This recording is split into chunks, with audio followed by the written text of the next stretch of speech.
नमस्कार, जय हिंद। भारत तक देख रहे हैं आप और मैं हूं ऋषिराज। हम डीआरडीओ के स्टॉल में मौजूद हैं और एक से बढ़कर एक हथियार डीआरडीओ जो है लगातार बनाता रहता है। और सबसे बड़ी बात है कि आत्मनिर्भर भारत में अगर सबसे बड़ा सहयोग कोई दे रहा है तो वो डीआरडीओ ही है। लगातार सेनाओं के हाथ को मजबूत कर रहे हैं, नए नए हथियारों के निर्माण हो रहे हैं और आत्मनिर्भर भारत की तरफ तेजी से कदम बढ़ रहे हैं। हमारे साथ ए.के. मिश्रा सर हैं। मिश्रा सर, हम ये देख पा रहे हैं कि कई सारे हथियार जो है यहाँ डिस्प्ले पर लगाए गए हैं। आप हमें ये बताइए कि ये सबसे पहले ये हथियार क्या है जिसका नाम INVAR है? ये तीनों हथियार एंटी टैंक गाइडेड मिसाइल्स है जिसके नाम अलग अलग हैं और जिनके रेंज भी अलग अलग है। मैं बात कर रहा हूँ यहाँ पर इनवार मिसाइल, जो कि T-90 टैंक से फायर किया जा सकता है और 5 किलोमीटर तक के रेंज में यह आसानी से दुश्मन के टैंकरों को ध्वस्त कर सकता है, बंकरों को तबाह कर सकता है और ट्रेंचेज को भी बर्बाद कर सकता है। ओके, तो ये T-90 से फायर होता है सर? यस, T-90 से फायर होता है ये। ओके, और भी किसी जगह से फायर होगा या इसको ये T-90 के एम्यूनिशंस के रूप में ही डेवलप किया गया है और ये टेंडम वॉरहेड से लैस है और ERA से इक्विप्ड टैंक को भी यह बर्बाद करने में सक्षम है। ओके, मतलब अगर इसको दाग दिया और सामने अगर निशाना हमारा सटीक है तो मतलब दुश्मन का टैंक बर्बाद होना तय है?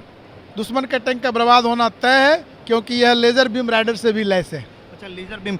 तो इससे इसकी गति अगर बता पाएं? गति 350 मीटर प्रति सेकंड टर्मिनल वेलोसिटी के आसपास रहती है और यह 750 मिलीमीटर पेनिट्रेशन को हासिल किया जा सकता है। अच्छा, और भी इसमें अगर हम बात करें कि इसका ट्रैवल जो डिस्टेंस है वो कितना है सर? यह 5 किलोमीटर 1000 मीटर से 5000 मीटर तक की दूरी में मार कर सकता है। ओके, और सटीकता इसकी सटीकता 50 सेंटीमीटर के दायरे में पड़ती है। ये लेजर बीम राइडर से लैस है, इसलिए यह पॉइंट टू पॉइंट कॉन्टैक्ट के लिए फेमस है।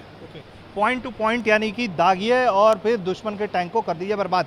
हम अगली इसी तरीके की शॉर्ट रेंज के हथियार के पास चलेंगे। सर, ये कौन सा हथियार है और क्या इसकी खूबी क्या है?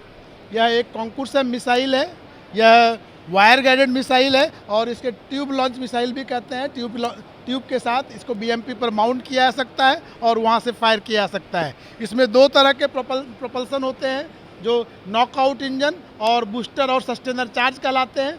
नॉकआउट इंजन की मदद से मिसाइल को लॉन्च ट्यूब से आसानी से छोड़ा जा सकता है और आगे का काम 150 मिलीसेकंड पायरो डिले के बाद बूस्टर और सस्टेनर करता है और वह मिसाइल को 4 किलोमीटर के डिस्टेंस तक आसानी से ले जाता है और दुश्मन के टैंकों को और बंकरों को तबाह कर सकता है। अच्छा, इसके वॉरहेड को चेंज भी किया जा सकता है सर या? इसका वॉरहेड इस तरह से रिवाइज किया गया है कि यह जो है जेट वेव पर काम करता है, होलो चार्ज पर काम करता है। टेंडम वॉरहेड है और प्रिकर्सर और मेन वॉरहेड 2 तरह के वॉरहेड होते हैं और दोनों की सहायता से ERA इक्विप टैंक को यह पूरी तरह से बर्बाद कर सकता है और 750 मीटर का पेनिट्रेशन हासिल कर सकता है। तो ये सर, और ये सब कुछ हम इंडिजिनाइजेशन की तरफ बढ़ रहे हैं और लगातार इसके लिए DRDO जो है वो काम भी कर रहा है। इसकी भी अगर हम सटीकता की बात करें, रेंज की बात करें, स्पीड की बात करें तो यह 250 मीटर प्रति सेकंड के हिसाब से टर्मिनल वेलोसिटी है इसकी और सटीकता के मामले में यह माउंट टैंक के किसी भी पर्टिकुलर हिस्से को यह अटैक कर सकता है। अच्छा, और जो हमले का रेडियस होगा वो कितना अफेक्ट करता है? ये बहुत मतलब टैंक के साइज के हिसाब से देखेंगे, चलती गाड़ी रहती है 50-60 किलोमीटर के रफ्तार से वो चलती हुई रहती है, जो मतलब रनिंग व्हीकल से मूविंग टारगेट से उसको भी ये डिस्ट्रॉय करने में सक्षम है। ओके, यानी कि मूविंग टारगेट को अगर हम डिस्ट्रॉय कर पा रहे हैं इस तरह के हथियारों से तो यकीनन ये एक बड़ी उपलब्धि है। एक और ऐसा ही हमारा हथियार है जिसके बारे में हम बात करेंगे, वो सर AOM अमोघा नाम है अमोघा। अमोघा की क्या खूबी है सर? यह जो मैंने अभी तीनों मिसाइलों के बारे में बताया, ये इनवार और कॉन्कुर्सम और अमोघा, ये तीनों ही डबल बेस प्रोपेलेंट पर आधारित सिस्टम है।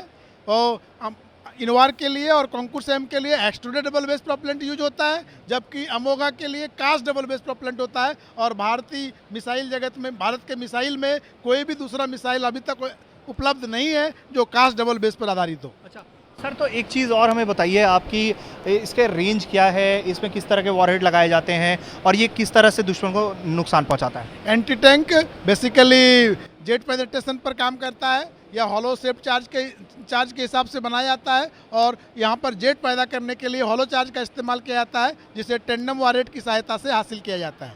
अच्छा, और सर इसके स्पीड की बारे में ये बता रहे थे। जो भी एंटी टैंक गाइडेड मिसाइल होते हैं वो चूँकि शॉर्ट रेंज होते हैं, वो उसकी गति 250 से 300 के आसपास होती है, लेकिन इनवार एक ऐसा मिसाइल है जिसकी गति 350 मीटर प्रति सेकंड तक हासिल हो जाती है। तो ये काफी तेज है, मतलब दुश्मन को तेज। रिएक्शन का मौका नहीं मिलेगा।